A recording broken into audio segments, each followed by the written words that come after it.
baptiser cette nouvelle exposition. Le retour à la lumière, c'est un petit peu aussi un retour à la lumière pour notre musée ici à Vic-sur-Seille, car inaugurer une exposition permet d'offrir un nouvel éclairage à ce magnifique bâtiment qui est à la fois vecteur de culture et vecteur de tourisme. Vic-sur-Seille entretient cette volonté de maintenir à la fois un tourisme historique, patrimonial et culturel.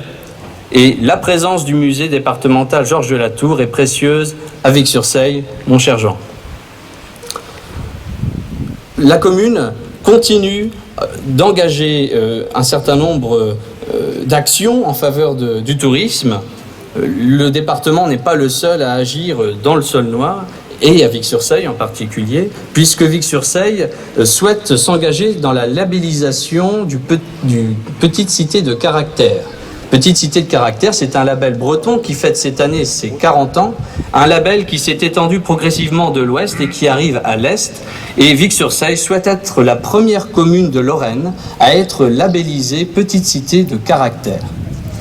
Vous voyez, en obtenant ce label, nous aurons ainsi une aura supplémentaire qui, je l'espère, permettra d'offrir un tourisme plus lointain et de préserver un volume qui sera de nature à offrir à notre musée une vitrine supplémentaire pour Vic-sur-Seille.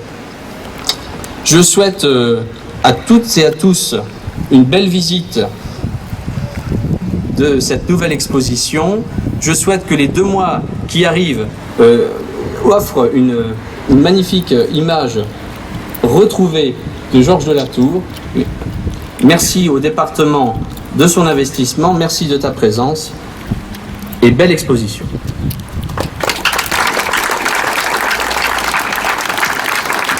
Très bien, merci Monsieur le maire.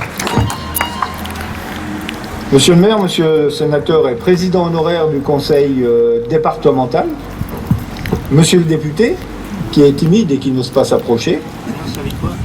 Monsieur le représentant du sous-préfet, mesdames les conseillères départementales et messieurs les conseillers départementaux qui m'entourent, qui sont devant vous. Comme c'est une nouvelle mouture maintenant, donc chaque fois qu'on peut, nous nous présentons groupés, chaque fois que l'on peut. Mesdames et messieurs les conseillers départementaux remplaçants, mesdames et messieurs les maires, mesdames et messieurs les adjoints et conseillers municipaux, mesdames et messieurs les présidents d'associations, que je remercie donc d'avoir fait le déplacement, mesdames et messieurs les amis du musée Georges de la Tour, mesdames et messieurs les représentants des milieux économiques et de la presse, mesdames, messieurs, chers amis.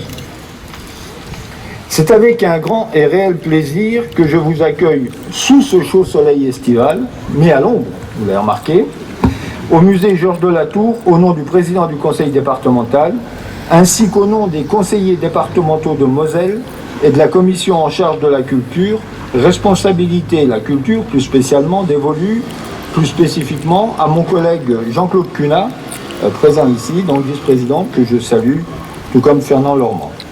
Cette exposition intitulée Georges de la Tour, Retour à la lumière, a réellement débuté le 20 juin dernier et se poursuivra jusqu'au 20 septembre prochain.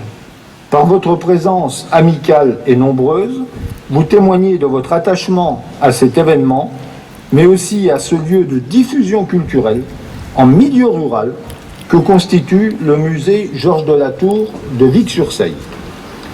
La culture n'est pas réservée ou ne doit pas être réservée ou cantonnée aux seuls centres urbains.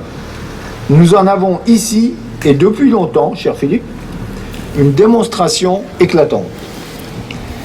Dans une période où nous ressentons bien que tout ce que nous croyions vrai et tangible est remis en cause, il est à l'honneur d'une collectivité territoriale d'affirmer, de réaffirmer et de conforter l'idée, mais pas seulement, que la culture doit être présente partout sur le territoire départemental, y compris dans les secteurs ruraux. J'espère que je rassure le maire de la commune. Ce doit être plus qu'un principe, mais une réalité concrète.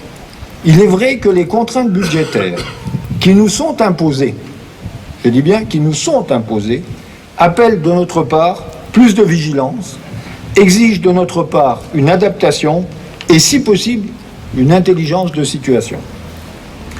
Le département de la Moselle possède ici, à Vic-sur-Seille, un équipement culturel de premier plan. Et mon souci, je dirais notre souci avec Jean-Claude Cunat, est de faire en sorte qu'il soit encore plus accessible, encore plus captif de la population, plus attrayant, plus disponible pour non seulement les habitants du Saulnois, mais bien sûr pour tous les Mosellans, pour nos amis proches, pour nos proches voisins, les Meurthe-et-Mosellans, et bien sûr pour toute la région Lorraine.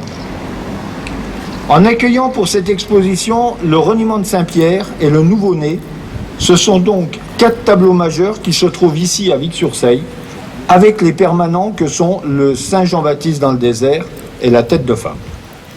Je n'insisterai pas, mesdames et messieurs, sur les aspects propres à l'exposition.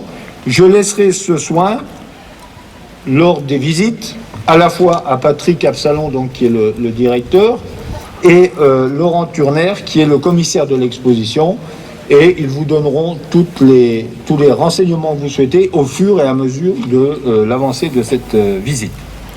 Le thème de cette exposition, le retour à la lumière, de Georges de la Tour, au-delà même du clin d'œil et de la référence à son goût prononcé pour les jeux d'ombre et de lumière, est aussi la célébration de la réhabilitation du peintre il y a quelques 100 ans. Alors le mot réhabilitation, il n'a jamais été condamné, hein, donc il faut peut-être le mettre entre guillemets. Mais c'est en quelque sorte la célébration de sa réhabilitation, son retour, si je peux dire, au devant de la scène. Maintenant, on parle comme ça. Hein. Il y a quelques 100 ans, par l'historien d'art allemand Hermann Voss. Les œuvres attribuées à Georges de la Tour sont disséminées dans de nombreux musées de France. Alors à Albi, à Bergue, à Remiremont, à Nancy, donc c'est pas très loin d'ici tout ça, à Grenoble, à Épinal, à Paris, mais aussi en Espagne, aux États-Unis, au Canada, au Royaume-Uni et j'en oublie. L'exposition pour laquelle vous vous êtes déplacé aujourd'hui est dans le droit fil de la rétrospective au musée de l'Orangerie à Paris en 1972, de l'exposition parisienne au Grand Palais en 1997 et 1998, et de celle qui s'est tenue ici en 2013, de celle au pluriel de Nantes et de Rennes en 2013 et 2014. Donc vous voyez, ce n'est pas, même si Georges de la Tour est d'abord de Vic ou à Vic, ce n'est pas un phénomène culturel isolé et circonscrit à une seule commune ou à une seule ville. Cet artiste lorrain, cet artiste vicois, sera encore mis à l'honneur au Prado l'an prochain, puisque notre Saint-Jean-Baptiste dans le désert sera prêté au musée du Prado, où il rejoindra temporairement, je vous rassure, le Vieleur aveugle et le Saint-Jérôme lisant. C'est sur cette information porteuse de futurs développements pour le musée de Vic-sur-Seille, que je vous invite donc à découvrir cette exposition et surtout, mesdames et messieurs, soyez les ambassadeurs et à la fois des œuvres de Georges de la Tour et du musée de Vic-sur-Seille. Je vous remercie et vous invite donc maintenant à suivre Monsieur Absalon et Monsieur Turner pour la visite de l'exposition, et après cela, nous prendrons le verre de l'amitié, alors je ne sais où, salle du tribunal. Bien, merci encore et bonne visite.